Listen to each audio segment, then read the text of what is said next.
Uma história real de isolamento, sacrifício, e uma ação que ninguém esperava que geraria impacto em centenas de pessoas.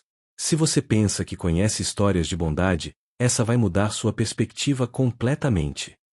Mas antes de você descobrir o final incrível dessa história, preciso saber: de que cidade você está assistindo esse vídeo agora? Comenta aí para eu saber de onde vocês são. E se essa história tocou seu coração, se inscreve no canal para não perder nenhum episódio desse drama real que vai mexer com suas emoções. Vamos lá! Lucas tinha 23 anos quando recebeu a notícia que mudaria sua vida para sempre. A ligação chegou durante uma aula de engenharia na universidade. Sua mãe havia sofrido um acidente vascular cerebral.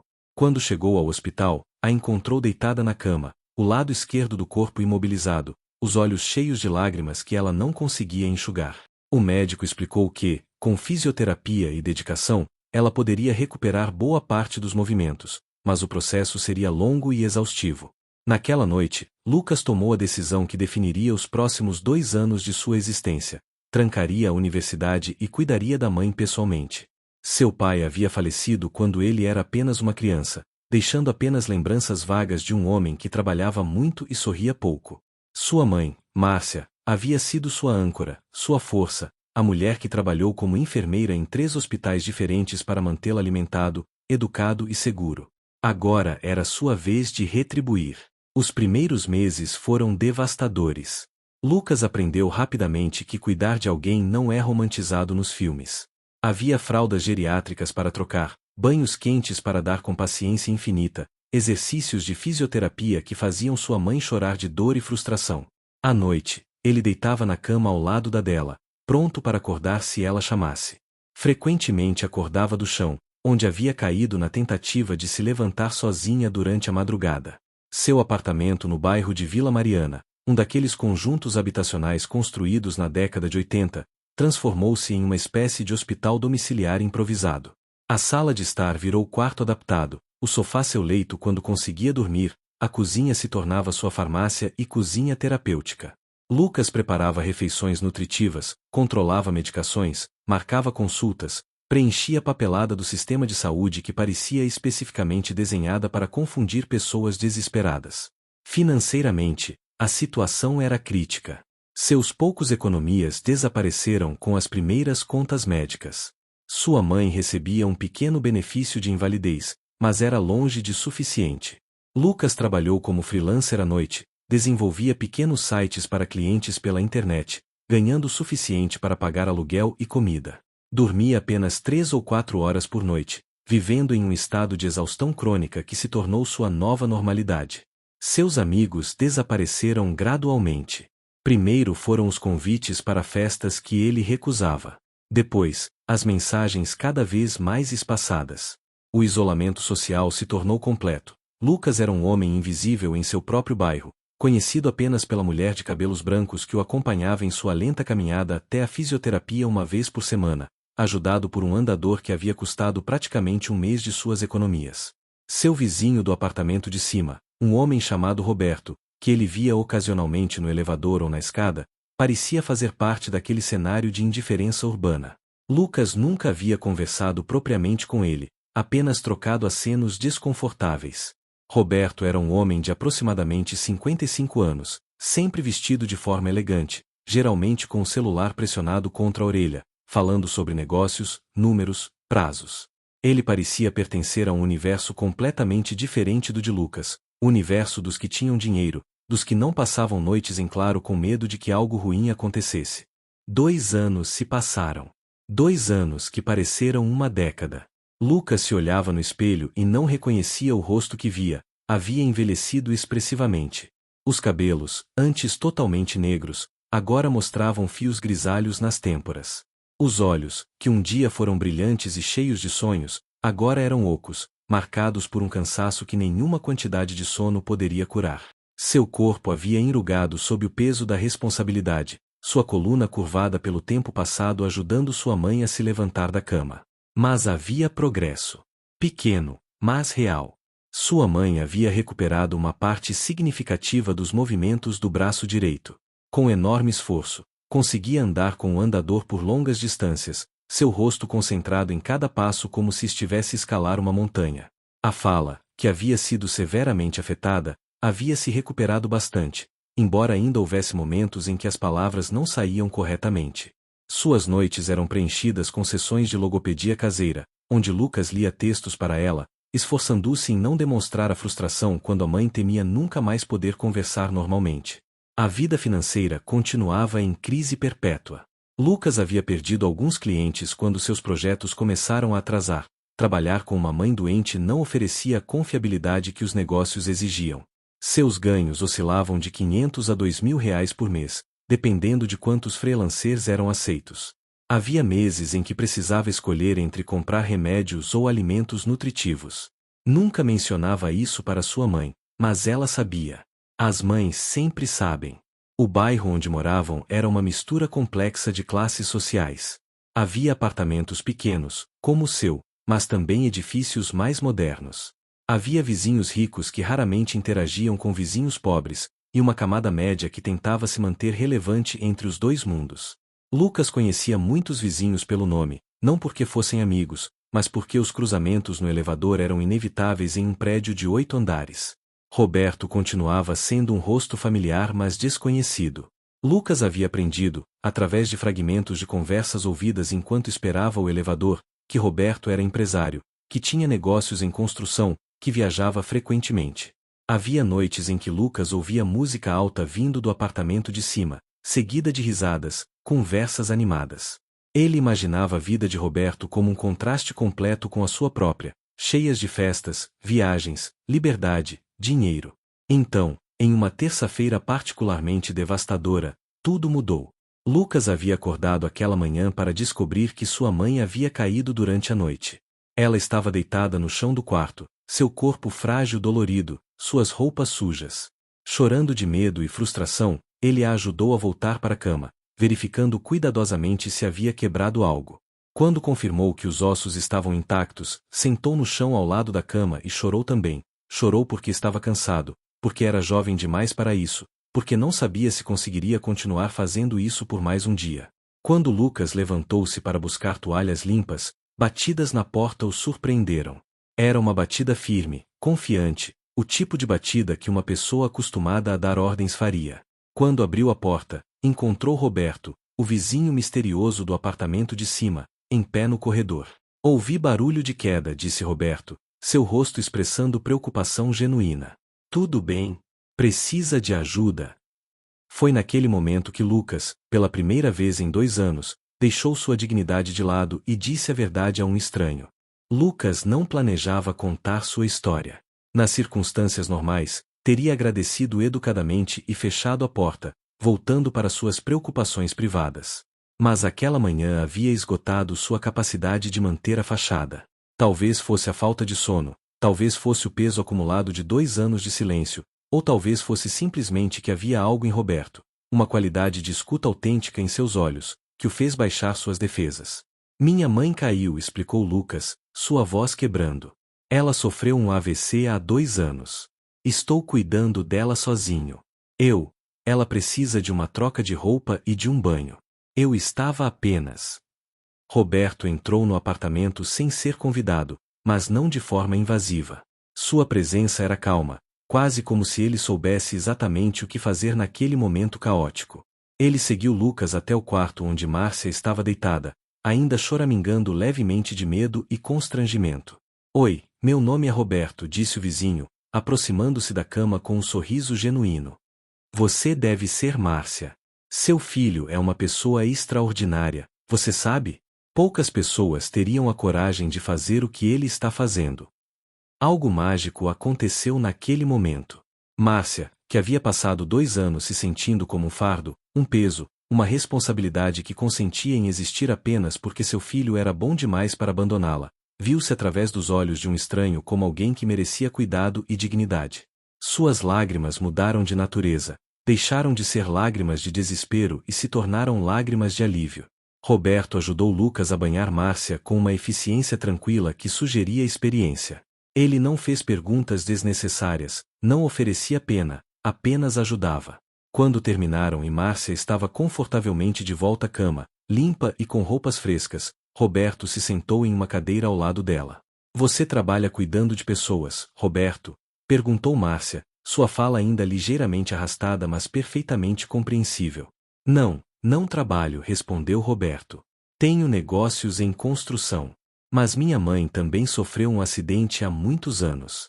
Meu pai faleceu quando eu era jovem, e eu cuidei dela até que ela faleceu, aos 82 anos. Então, quando ouço barulho de alguém em dificuldade, reconheço esse som. É o som de alguém que está sozinho nessa jornada. Lucas ouviu essas palavras do corredor e ficou em silêncio completo. Havia pensado em Roberto como alguém de um universo diferente, alguém incapaz de entender suas circunstâncias. Havia se enganado completamente. Quando Roberto saiu, horas depois, ele deixou um cartão de visita ao lado da cama de Lucas. Se precisar de qualquer coisa, disse ele, qualquer coisa mesmo, me ligue. Dia ou noite. Essa noite, pela primeira vez em 2 anos, Lucas dormiu completamente, sem acordar uma única vez com pânico ou preocupação. Não porque a situação tivesse mudado, mas porque, pela primeira vez, ele não estava completamente sozinho. Aquela semana mudou tudo de formas que Lucas não podia ter imaginado. Roberto não desapareceu após aquele encontro inicial. Pelo contrário, sua presença se tornou regular. Às segundas e quintas-feiras, ele descia do apartamento de cima com uma marmita caseira que sua empregada havia preparado. Não era caridade, da forma como Roberto a apresentava, era mais como um amigo compartilhando refeições, algo que pessoas faziam umas pelas outras. Mas havia mais. Roberto começou a aparecer nos momentos mais críticos, como se tivesse desenvolvido um sexto sentido para quando Lucas estava à beira do colapso mental. Uma sexta-feira à noite, quando Lucas estava tendo uma crise de pânico sobre contas médicas que não conseguia pagar, Roberto apareceu com uma garrafa de vinho e se sentou no sofá durante 3 horas, simplesmente ouvindo. Não oferecia soluções instantâneas nem dinheiro, apenas presença, compreensão, a rara oportunidade de ser ouvido sem julgamentos. Você é muito jovem para carregar este peso sozinho, disse Roberto durante uma daquelas noites. Não estou sugerindo que você abandone sua mãe. Estou sugerindo que você permita que outros o ajudem a carregar essa carga. Lucas havia aprendido, ao longo dos anos, a rejeitar ajuda. Havia internalizado uma narrativa de que aceitar ajuda era fracassar, de que um homem real deveria ser autossuficiente, de que seu sacrifício era seu dever e não deveria ser compartilhado. Roberto, com sua experiência de vida própria, reconheceu esse padrão nocivo e começou lentamente a desmantelá-lo. Meu avô cuidou de meu bisavó durante 10 anos, compartilhou Roberto certa noite. Ninguém o ajudava muito. Quando meu avô faleceu, ele se sentiu vazio, perdido. Passou 5 anos em depressão severa antes de morrer. Ele havia gastado tanto se preocupando em ser forte que não aprendeu a estar vivo. Lucas ouviu essas histórias e começou a questionar as narrativas que havia construído. Ele havia assumido que o cuidado deveria ser uma cruz carregada em silêncio. Mas e se houvesse outra forma? E se a força verdadeira fosse reconhecer que ninguém deveria estar completamente sozinho? Um mês depois de Roberto ter batido a porta pela primeira vez, algo surpreendente aconteceu. Roberto chegou com 2 envelopes. Dentro de um, havia uma oferta de emprego. Um amigo de Roberto, ele explicou, estava começando uma empresa de desenvolvimento de software e precisava de um programador. O salário era 3 vezes maior do que Lucas ganhava com seus trabalhos freelancer.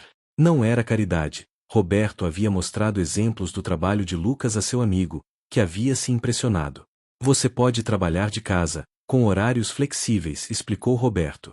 Você terá tempo para cuidar de sua mãe e também terá estabilidade financeira. É isso que você precisa, não é? Estabilidade. Lucas chorou quando aceitou aquele trabalho. Pela primeira vez em 2 anos, ele pôde respirar. O outro envelope continha algo ainda mais surpreendente. Era um convite para que Lucas considerasse trazer sua mãe para um centro de reabilitação de primeira qualidade, totalmente financiado por Roberto. Não é por pena, insistiu Roberto quando viu Lucas começar a recusar. É porque Márcia merece receber tratamento de qualidade, e você merece ter algum tempo para ser jovem.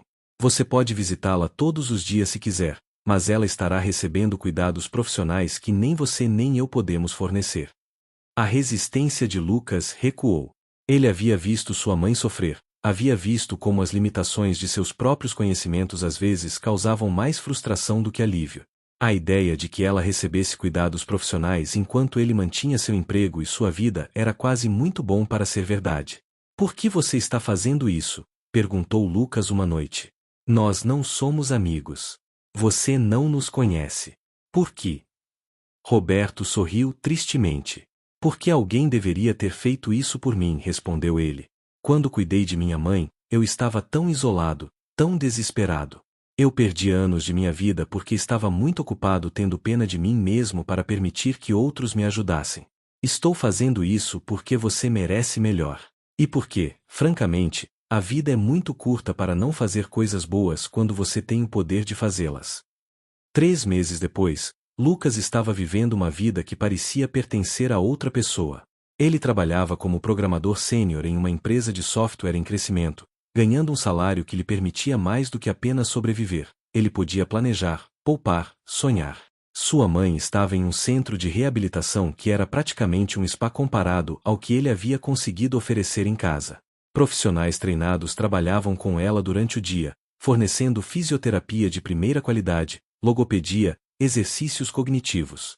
Lucas visitava sua mãe todos os dias após o trabalho. Eles tomavam café da tarde juntos na sala comum do centro, onde Márcia, por primeira vez em anos, tinha amigos, outras pessoas em recuperação que compreendiam suas frustrações e vitórias. Ela havia formado um vínculo especial com uma mulher chamada Elsa, que havia sofrido um acidente similar alguns anos antes. Elas passavam as tardes jogando cartas, rindo, conversando sobre a vida. Eu posso vê-lo novamente, disse Márcia a Lucas durante uma daquelas visitas. Havia uma alegria em sua voz que ele não havia ouvido em anos. Eu posso vê-lo como meu filho, não como meu cuidador. Isso é um presente precioso, querido. O relacionamento entre Lucas e Roberto havia evoluído para uma amizade genuína.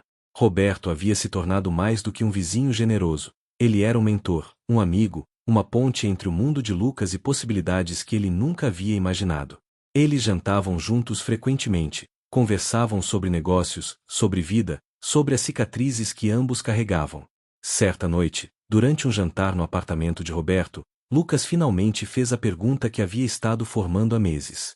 Roberto, você não tem família? Por que você está tão envolvido em nossas vidas?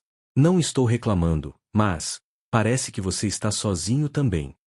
Roberto olhou pela janela da sua sala de estar, que oferecia uma vista do bairro inteiro.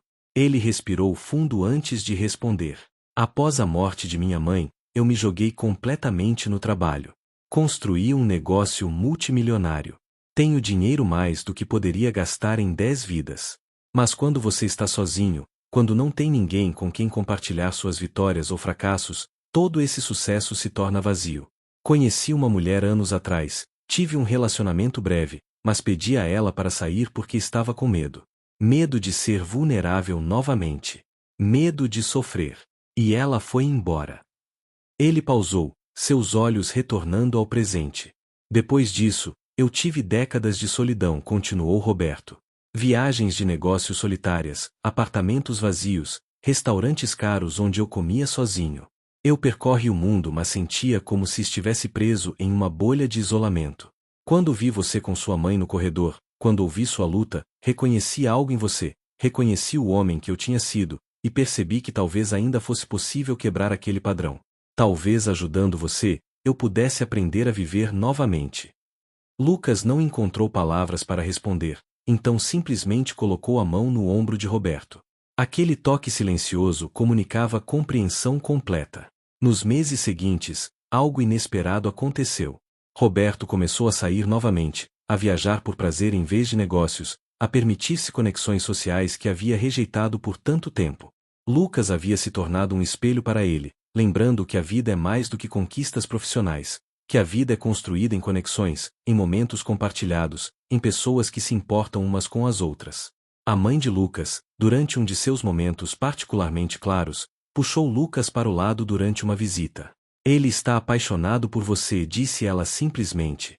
Mãe, protestou Lucas, mas Márcia agitou a mão, sua força gradualmente retornando. Não como isso, bobagem, continuou ela. Ele está apaixonado pela oportunidade de estar bem com outra pessoa. Você deu isso a ele. Você, sendo vulnerável, permitiu que ele fosse gentil. Agora ambos estão sendo salvos um pelo outro. O ano seguinte foi um período de redefinição para ambos, Lucas e Roberto. A vida de Lucas havia mudado tão drasticamente que às vezes ele sentia vertigem, não pela mudança rápida, mas porque finalmente havia espaço em sua mente para pensamentos que não fossem sobre sobrevivência. Ele começou a permitir-se coisas pequenas que havia abandonado. Comprou um livro de ficção científica que havia querido ler há anos. Frequentou uma academia, percebendo que seu corpo, maltratado por 2 anos de negligência, precisava de cuidado.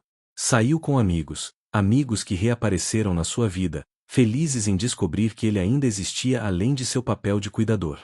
Um dia, aproximadamente 1 ano depois de Roberto ter batido à sua porta pela primeira vez, Lucas foi surpreendido com um convite para uma reunião de negócios em São Paulo.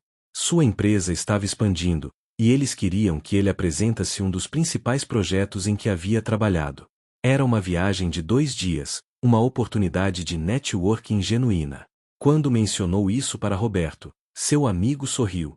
Você merece isso, disse Roberto. Você é brilhante, Lucas. Eu percebi desde o primeiro dia. Todo esse tempo que você passou cuidando de sua mãe, sua mente ainda estava trabalhando, criando, resolvendo problemas. Agora o mundo inteiro pode ver o que eu sempre soube. Mas havia mais na reunião do que Lucas esperava. No final da apresentação, um dos executivos sênior o procurou. Você é exatamente o tipo de pessoa que procuramos, disse o executivo. Queremos oferecer-lhe uma posição de liderança, chefe de desenvolvimento de software para nossa divisão sul. Aumentaremos significativamente seu salário, ofereceremos ações na empresa e, mais importante, será uma posição que lhe permitirá trabalhar em projetos significativos. O que você acha? Lucas aceitou a oferta. Quando retornou para o Rio, levou Roberto para jantar em um restaurante que Lucas havia sempre querido visitar, mas havia considerado muito caro. Enquanto esperavam pela comida, Lucas levantou sua taça de vinho. Tenho que ser honesto com você, disse Lucas. Quando você apareceu pela primeira vez, eu estava em um estado tão desesperado que estava considerando seriamente ideias ruins.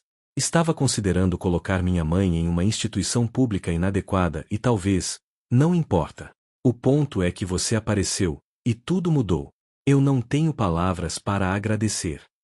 Roberto inclinou-se para frente, seus olhos sérios.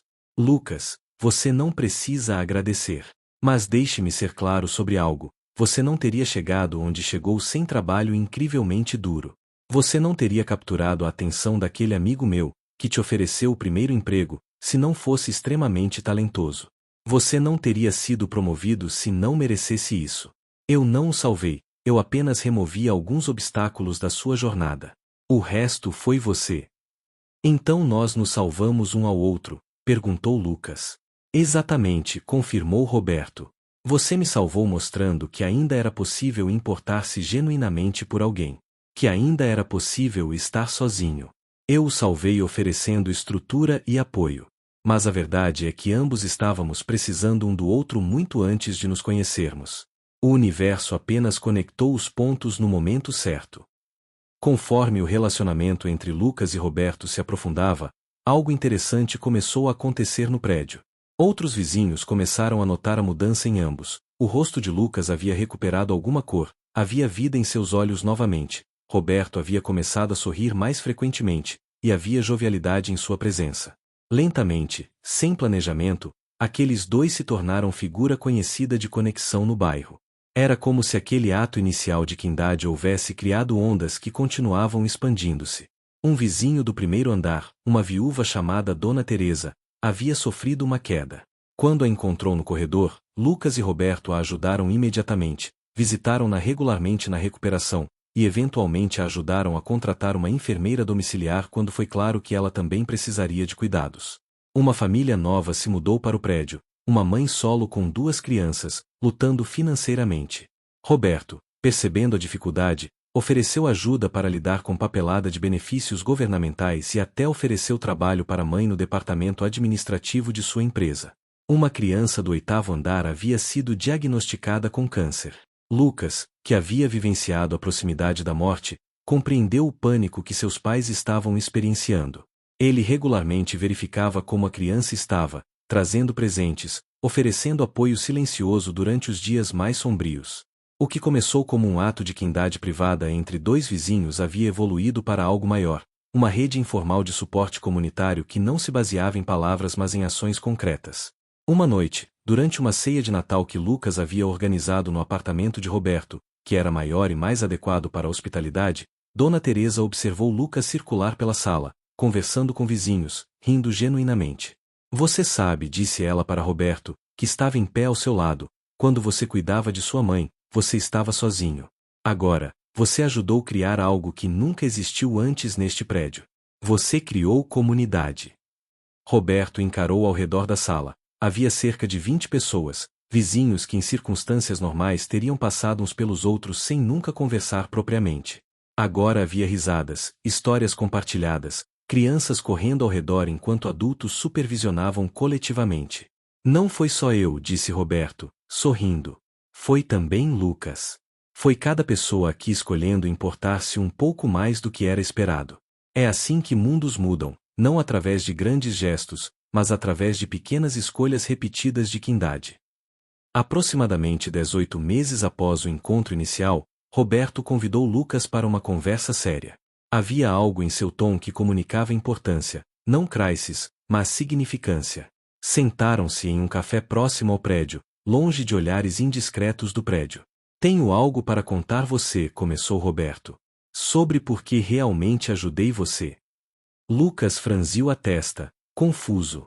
Você já explicou. Você cuidou de sua mãe. Sim, mas há mais, interrompeu Roberto. Sabe, quando você estava com aquela crise de pânico sobre contas médicas, você mencionou um nome, Dr. Almeida, um cardiologista que você não conseguia pagar. Esse nome me perseguiu. Roberto bebeu seu café, reunindo as palavras. Quando minha mãe faleceu, foi por causa de um erro médico evitável. Um médico, que não era o Dr. Almeida, não diagnosticou adequadamente um problema de saúde no início. Gastei muitos anos com raiva, com remorso, pensando que se tivesse descoberto o problema antes, ela ainda estaria viva. Carreguei essa culpa como um peso literalmente. Ele respirou fundo. Quando descobri que você estava evitando um médico porque não tinha recursos, algo quebrou em mim. Percebi que estava sendo bem-sucedido em meus negócios, mas falhando completamente em viver uma vida com propósito real. Você era um espelho, você estava aqui, jovem, sacrificando tudo pela sua mãe, enquanto eu havia passado décadas sendo rico mas sendo incapaz de ver além de minha própria dor. Roberto. Começou Lucas, mas Roberto levantou a mão. Deixe-me terminar. Quando ajudei você, não foi apenas ato de caridade. Foi um ato de redenção pessoal. Você permitiu que eu curasse a ferida que havia estado aberta por 30 anos. E depois, quando percebi que você não estava esperando que eu salvasse você, que você estava apenas grato pela oportunidade de fazer as coisas de forma diferente, foi quando entendi que a amizade real havia nascido. Lucas tinha lágrimas nos olhos. Então o Dr. Almeida, perguntou Lucas. Após descobrir que você estava tratando sua mãe lá, eu o contatei. Ofereci-me para arcar com os custos de seus pacientes necessitados, anonimamente. Ele aceitou com gratidão.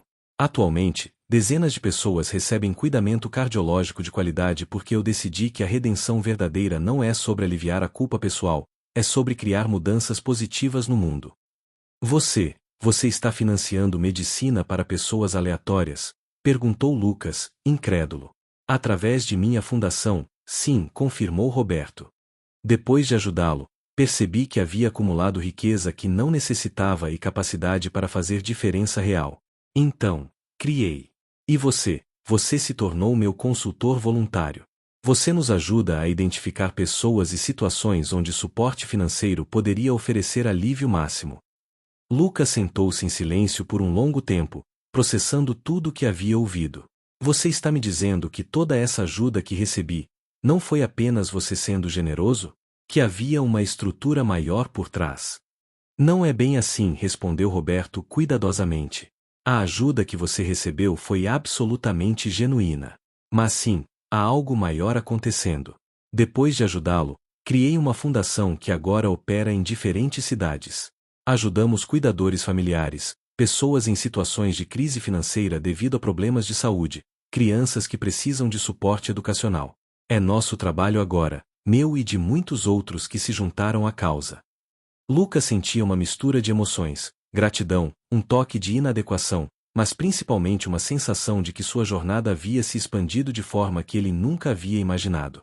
E agora? O que você espera de mim? Perguntou Lucas. Nada que você não queira dar, respondeu Roberto. Você pode continuar seu trabalho na empresa de software, ser um excelente profissional, uma ótima pessoa para sua mãe.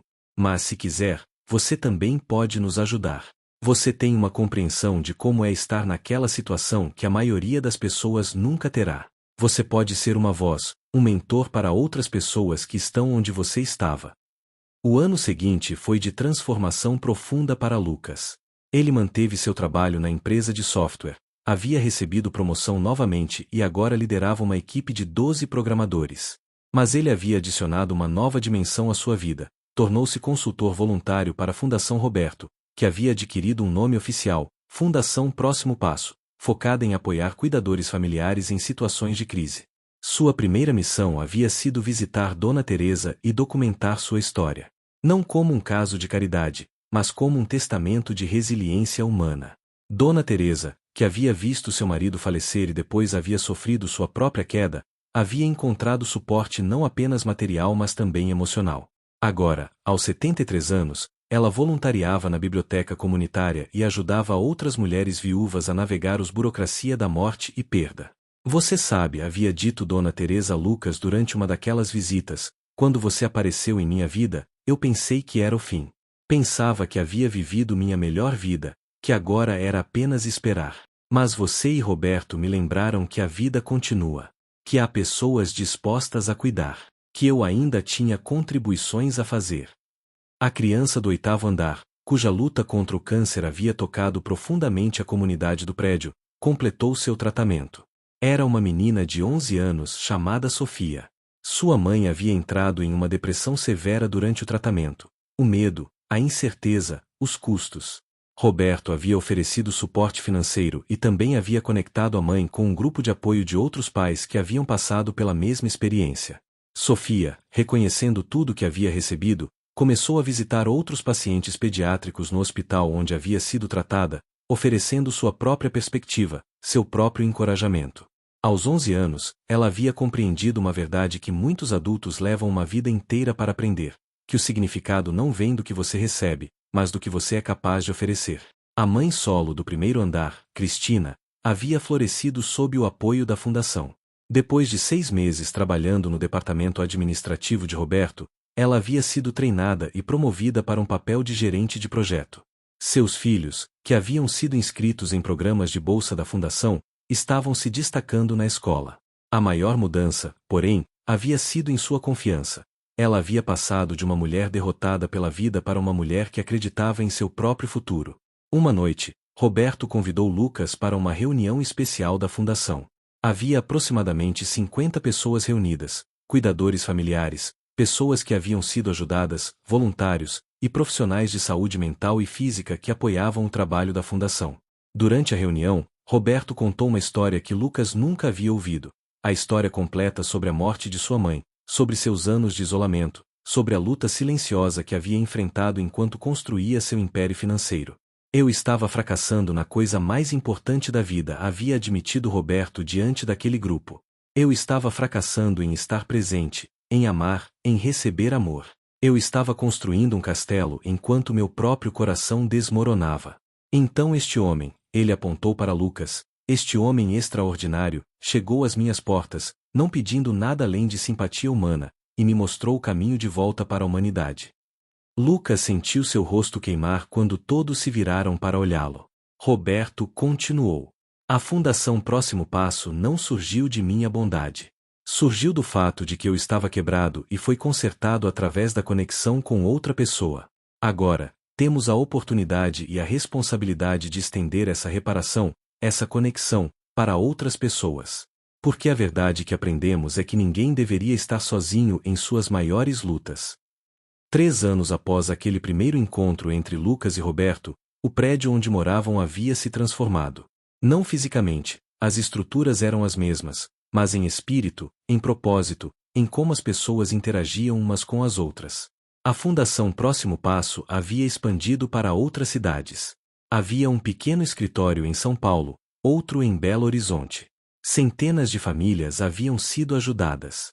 O trabalho de Lucas com a empresa de software havia o estabelecido como um líder na indústria de tecnologia brasileira, mas seu trabalho com a fundação havia lhe oferecido algo mais valioso: significado. Sua mãe havia recuperado uma quantidade impressionante de suas funções motoras. Embora ainda usasse um andador, ela era independente em muitos aspectos. Havia começado a trabalhar como voluntária no centro de reabilitação, ajudando outros pacientes a compreender que a recuperação era possível. Meu corpo pode estar danificado, havia dito Márcia Lucas, mas meu espírito é mais forte agora do que era antes do acidente. Porque antes eu apenas existia. Agora eu vivo. Uma noite, Lucas estava em seu novo apartamento. Havia mudado para um lugar um pouco maior após sua promoção, embora ainda no mesmo bairro, quando recebeu um telefonema de Roberto. Eu fiz algo que você precisa saber, disse Roberto, sua voz contendo alegria mal contida. Vem para o meu apartamento. Traga sua mãe se ela estiver disponível. Quando Lucas chegou, encontrou Roberto em seu sofá com uma mulher.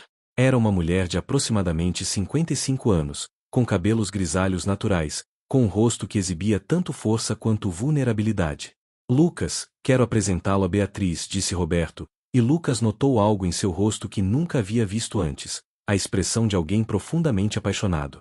Beatriz trabalha como psicóloga clínica, continuou Roberto. Ela trabalha com a fundação há alguns meses, ajudando cuidadores familiares com saúde mental. E, bem, descobrimos que temos muito mais em comum além do trabalho. Beatriz estendeu a mão para Lucas. Roberto me contou sobre você, disse ela. Sobre como você o salvou sem saber que estava fazendo isso. Que privilégio conhecê-lo. Quando Márcia chegou, Lucas havia ido buscá-la no centro de reabilitação. Ela e Beatriz caíram em conversa imediata, como se conhecessem há anos.